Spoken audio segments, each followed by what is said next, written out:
Hey everybody, it's Crazy Bean Carol. How you doing? Today I'm going to be reviewing all 5 of these economy 3x3s, and I'm going to be deciding which one is the best one. So, last week you saw me unbox all 5 of those cubes. I gave my first impressions of them, but today I have set them up and I've played around with them, and I'm going to do a huge comparison of all of them. I want to note that the only 2 things I actually used to set up these puzzles is D&M 37 and a screwdriver for tensioning. D&M 37 I specifically picked, one, because I really like it. It's probably my favorite lubricant. You can get 3 cc's of it for just $4.99. Even though it's a tiny little jar, it actually comes in really handy because you only need 1 to 2 drops. I specifically didn't use, like Angstrom lube or some really expensive lubricant because obviously this is an economy review. So let's begin. The way this video is going to work is I'm going to start off with individual reviews and then I will compare them against one another. Let's begin with this cube. So this is the YJ Guanlong version 3. Here's the box it came in. Now, the Guanlong is a very commonly known budget 3x3. It comes in at $3.99. You can only get it in black, and it is 56 millimeters. Now, out of the box, it had a really hollow feeling. It's really light and airy. It's also quite crisp. Out of the box, it smelled kind of funny, which a lot of you guys made fun of me for noticing. It did bother me a little bit, but it wasn't that bad. It has this really bubbly feeling. It's not very extraordinary. The corner cutting out of the box is also decent. So that's how it was out of the box. The way I set it up was by adding just 2 drops of D&M 37, just to the pieces. I noticed that it picked up speed really quick, which is something D&M 37 does do. It made it a little bit uncontrollable though. If you're a beginner cuber, this might be the cube for you. If you're sort of a slower turner, this does have a quite soft feeling to it once you add the lubricant. I felt that tensioning was not necessary for this puzzle. It came with decent tensions and it wasn't too tight or too loose for me. So overall, what I feel about this cube is that you can achieve pretty good times with it.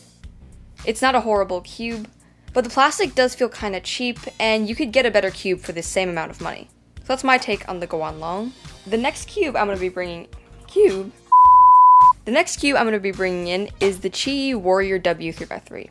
Here's the box it came in. I don't know why I feel the need to show that. So yeah, here it is. You can get it for also $3.99. It only comes in stickerless and is 56 millimeters.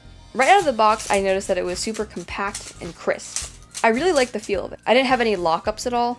The only thing that was really throwing me off was the shades. It doesn't show up too well on camera, but the red is super pinkish, and the blue is just kind of not what I'm used to. Unfortunately, there's no stickered version, so I couldn't even change that if I wanted to. Other than the shades though, I was pretty happy with how it was out of the box. And I feel like even without setting up, it's a really good cube, even a potential main for some people. But I did set it up. I added 2 drops of D&M 37, and instantly it became really amazing. It has a super satisfying feel once I add in the lubricant. It is a little bit heavier, especially compared to the Guanlong, which is a super light cube, but the heaviness actually makes it feel really good in your hands. And once you add in the D&M 37, it's super smooth. Similar to the Guanlong, I felt that tensioning wasn't necessary.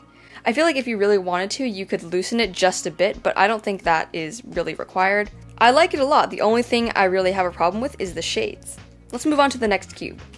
The next cube I'm bringing in is this one. This is the Chi Sail W, a pretty popular cube. It comes in at $3.99. It only comes in black or white, so there's no stickerless option, and it is 56 millimeters. With my first turns, I noticed that it had a super hollow feeling. It was super crispy and dry. I felt like it was kind of tight. You can definitely hear the sort of hollowness. It's also quite a loud cube. It's not at all buttery. I didn't add any D&M 37 to this because I felt like it would make it kind of uncontrollable. I feel like I can just spam TPS and it's really fast, even without any lubricant, and D&M 37 makes cubes really slick, so I didn't want to add any in. I did loosen it a little bit, which helped a lot actually. I thought I was gonna like it. I thought it might even be my favorite one. It's good, but only if you really like this sort of hollow feeling. If you're into the more buttery, smoother cubes, I feel like this is not the one for you. But it definitely is fast and you can achieve some good times with it. Let's move on to the 4th cube, and that is the Yushin Little Magic. This comes in at $4.99. It comes in black, white, and stickerless. It is 55.5 millimeters, so just slightly smaller than all the other cubes I've reviewed so far. TheCubicle does have a service where they will set up the black cube.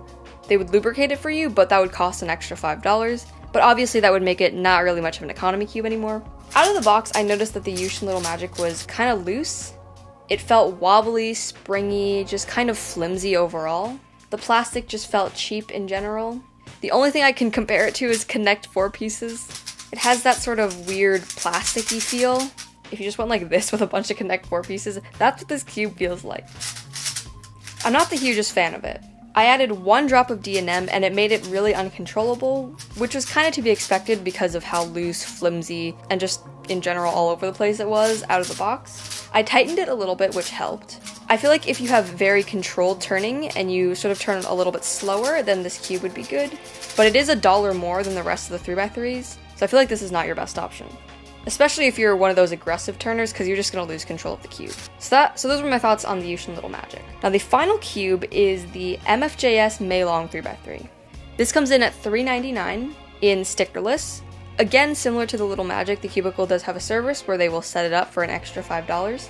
And it is 55.5 millimeters. Out of the box, I noticed it was tight and kind of slow. Also, the plastic, just the feeling, is so smooth compared to some of the other cubes, like the Warrior W, which has a more frosted texture. This is so smooth. It's really satisfying to hold. It almost feels soft. But one thing that was strange was it was kind of scratchy. I felt like there was a weird scratchiness to it, which I wasn't expecting considering how smooth the plastic is. It did have really good corner cutting. So obviously the first thing I did was loosen it because of how tight it was out of the box. That made it feel a lot better actually. Then I added 2 drops of D&M 37. And instantly, as soon as I put it in, this cube became amazing. Because of the soft plastic, I feel like it combines with the D&M 37 to make this really interesting buttery feeling. Something that none of the other cubes have. All the other cubes are sort of crisp and loud. This one is quiet, super fast, and super smooth. The cube is a bit lighter, which makes it feel even more airy. I was so surprised when I set this up, because out of the box, I really wasn't that happy with it. I thought it was too tight, the feeling wasn't great, but just 2 drops of D&M 37 helped it so much. I swear, this stuff is like magical juice. Like, just listen to me turning the cube.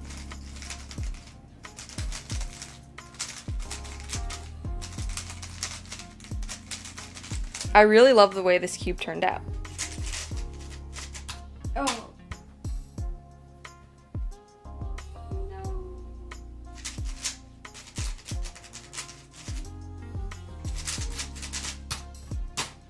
Had I not gotten a +2, that would have been so good. I'm actually considering making this my main. I'm actually considering making this my main or my backup main. Maybe magnetizing it. Obviously that wouldn't make it economy anymore, but still, it's a really good cube. So that was the final review. Let's bring all the cubes back in, and it's time to compare them all. I'm gonna rank them from, in my opinion, the worst to, in my opinion, the best. In my opinion, the worst one out of all of these is the YJ Guanlong version 3. There's nothing particularly bad about it, but it just feels so average. There's nothing special about it. And it's such a simplistic puzzle. In fact, a lot of people use it to make modifications because it doesn't have a complicated core. It's decent, but I don't like the cheap feeling, and just in general, it doesn't stand out at all. So that's why it is going in last place. The next cube, coming in 4th place, is the Yushin Little Magic. I was super disappointed with this, because I feel like I've heard a lot about this cube. The main reason I don't like it is that it costs $1 more than all of these cubes, but it feels cheaper. I feel like I could crush the cube because of how weird and cheap and flimsy the cube feels.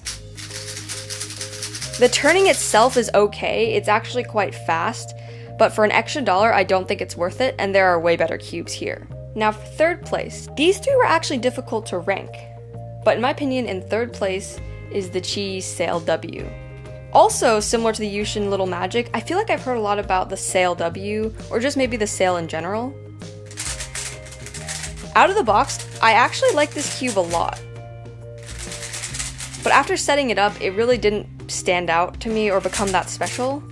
It's a decent cube, and I feel like a lot of people would like it, especially if you're a fan of that hollow, drier feeling as opposed to buttery. But it is super loud and kind of clacky, which I'm not the biggest fan of. But for $3.99, this definitely is quite a good cube. Also, something weird I just noticed is if you hit it, you can feel the spring sort of vibrate on the inside, which is suspicious. But yeah, that's why this cube is taking 3rd place. Now, for the final 2, I'm just gonna announce the 1st place one. This was a really difficult decision because out of the box, I actually like this one, the Warrior W, a lot. I was pretty sure it was gonna be my favorite, and the Maylong was just too tight. I didn't like the feeling, but after setting it up, the Maylong made a comeback. So in 1st place is the MFJS Maylong 3x3.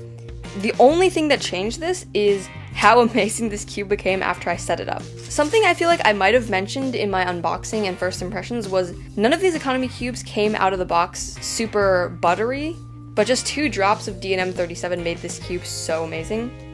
It has a completely different feel once you just set it up a little bit. Now don't get me wrong, this cube is really good as well, and it does have also a slightly buttery feeling. It's a bit heavier, and I do really like this cube, and I would definitely recommend it. I like the feeling a lot, but this cube just made a comeback. Another thing is the color scheme on this, it just doesn't really sit well with me. Also the frosty texture I'm not the biggest fan of, but this cube, the plastic is so smooth, so it's really satisfying to hold, and the turning is just great. So yeah, here is the final ranking. I'm pretty surprised, because honestly, for most of the week, I was pretty sure that the Warrior would win, but the D&M just made the Maylong win. So the D&M 37 is kind of a key part.